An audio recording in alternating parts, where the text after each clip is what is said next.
नमस्कार दोस्तों, मैं हूं गुप्तेश्वर जोशी और आप देख रहे हैं आपका अपना चैनल द बस्तर पोस्ट।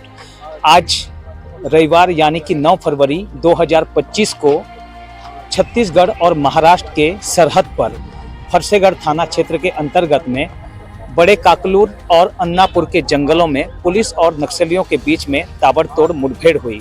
इस मुठभेड़ में जवानों ने 31 नक्सलियों को ढेर कर दिया। वहीं इस मुठभेड़ में 2 जवान वीर गति को प्राप्त हुए और 2 जवान गोलीबारी में घायल हो गए। हालांकि जो 2 जवान घायल हुए हैं उन्हें हेलीकॉप्टर से उन्हें बेहतर उपचार के लिए रायपुर भेज दिया गया है। तो मैं ये बताना चाहूँगा कि दोस्तों कि जो आज ये मुठभेड़ हुई, यह मुठभेड़ काफ़ी भीषण रही, क्योंकि यहाँ पे बड़े कैडर के नक्सलियों की होने की सूचना जवानों को मिली थी। और ये भी बताया जा रहा है कि जो नक्सली हैं वो 1 हफ्ता से यहाँ पर इन जंगलों में मीटिंग कर रहे थे। जैसे ही जवानों की इसकी सूचना मिली तो लगभग एसटीएफ, डीआरजी और बस्तर फाइटर्स के 600 जवानों को नक्सलियों की उपस्थिति वाली जगह पर रवाना किया गया था। और जैसे ही जवान जंगल की तरफ पहुंचे तो माओवादियों ने उन पर ताबड़तोड़ गोलीबारी शुरू कर दी, जिसके बाद जवानों ने भी मोर्चा संभालते हुए नक्सलियों पर ताबड़तोड़ गोलीबारी की, जिसके बाद फिर 31 नक्सली हैं वो ढेर हो गए। और यहाँ पर बता दूं कि जवानों ने जो 31 नक्सलियों को मार गिराने में कामयाबी हासिल की, उसमें 11 महिला माओवादी हैं और 20 पुरुष माओवादी हैं। सभी के शव जवानों ने बरामद कर लिए हैं। और लगभग यह जो मुठभेड़ है, यह मुठभेड़ सुबह 8 बजे से लेकर के शाम को 3 से 4 बजे तक चली। लगभग 7 घंटे तक यह मुठभेड़ चली, जिसमें जवानों को एक बहुत बड़ी सफलता मिली है। ये जवानों का मनोबल इससे बड़ा है।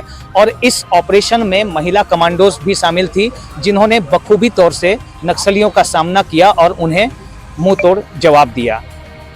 और इस मुठभेड़ के बाद मारे गए सभी 31 नक्सलियों के शवों को लेकर के जो जवान हैं वो जिला मुख्यालय बीजापुर पहुंचे। और उसके बाद हेलीकॉप्टर की मदद से जो जवान शहीद हुए थे और जो 31 जो माओवादी मारे गए इस मुठभेड़ में, सभी के शवों को जिला मुख्यालय लाया गया है। आप मेरे पीछे ये देख सकते हैं कि आज जो मुठभेड़ में जो मारे गए नक्सली हैं उनके पास से आधुनिक हथियार मिले हैं, जिसमें AK-47 SLR और जो इंसास जैसे राइफल मिले हैं। और ये जो मारे गए 31 नक्सलियों के शव हैं, आप इनके शव देख सकते हैं। इनके शवों को डिस्प्ले पे लगाया गया जवानों ने और इसे पुलिस लाइन कारली पे लाया गया है। तो और यहाँ पर नक्सल सामग्री भी आप देख सकते हैं, काफ़ी भारी मात्रा में नक्सल सामग्री भी मिली है। और यहाँ पर जो जवान शहीद हुए हैं उन शहीद जवानों को कल गार्ड ऑफ ऑनर भी यहाँ पर दिया जाएगा। तो ये कहीं ना कहीं पुलिस के लिए बहुत बड़ी सफलता है। आप देख सकते हैं कि किस तरह से मतलब जो 31 जो नक्सली हैं उनके शवों को यहाँ पर डिस्प्ले के लिए रखा गया है। तो ये कहीं ना कहीं ये पुलिस के लिए बहुत बड़ी सफलता है के रूप में देखा जा रहा है। और अब तक मैं आपको बता दूं कि अब तक जो जवानों ने 40 दिनों में लगभग 60 हार्डकोर माओवादियों को मार गिराने में सफलता हासिल की है। और ये जो अमित शाह जो केंद्रीय गृह मंत्री हैं, उनका लक्ष्य भी है। उन्होंने कहा है कि 2026 तक छत्तीसगढ़ से नक्सलियों का सफाया कर देंगे, सफाया करने की उन्होंने बात की है। और आज जो इतनी बड़ी मुठभेड़ पे जो सफलता मिली है उस पर विष्णुदेव साय जो छत्तीसगढ़ के मुख्यमंत्री हैं, उन्होंने भी एक्सपर्ट ट्वीट किया है। और जो गृह मंत्री हैं जो विजय शर्मा है छत्तीसगढ़ के, उन्होंने भी जवानों की इस मुठभेड़ में जो बड़ी सफलता मिली है उसके लिए उन्होंने भी जवानों की प्रशंसा की है।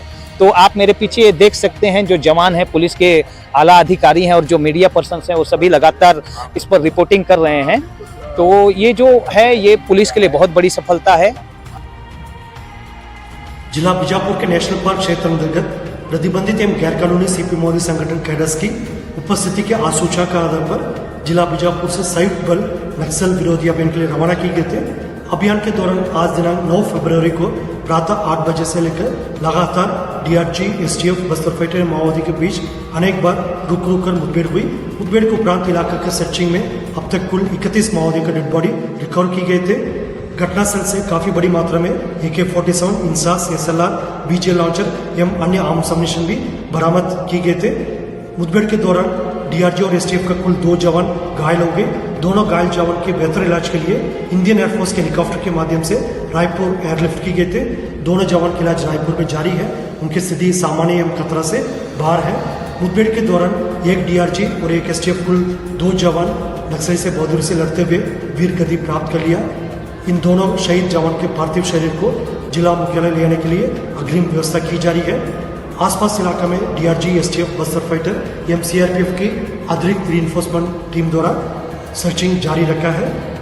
प्रतिबंधित एवं गैर कानूनी सीपी मॉल संगठन के खिलाफ बस्तर संभाग के अंतर्गत शासन की मंशानुरूप तथा क्षेत्र की जनता का इच्छानुरूप प्रभावी रूप से कार्रवाई करते हुए वर्ष 2025 में अब तक अलग अलग मुठभेड़ में कुल 65 माओवादियों का डेड बॉडी रिकॉर्ड किए गए थे। आने वाले समय में भी बस्तर संभाग के अंतर्गत तैनात DRG, STF, Bastar fighter, CAF, cobra, CRPF, BSF, ITBP एवं अन्य सभी सुरक्षा बल द्वारा योजनाबद्ध तरीके से माओवादियों के खिलाफ कार्रवाई करते हुए नक्सल समस्या को समाधान करने के साथ साथ इलाका में विकास कार्य को गति देते हुए शांति व्यवस्था स्थापित करने के लिए समर्पित होकर संकल्पित होकर कार्य करेगा। नेशनल पार्क एरिया में डीआरजी और एसटीएफ की संयुक्त टीमें नक्सल विरोधी अभियान पे निकली थी और आज सुबह 8 बजे से ही लगातार एक्सचेंज ऑफ फायर होता रहा।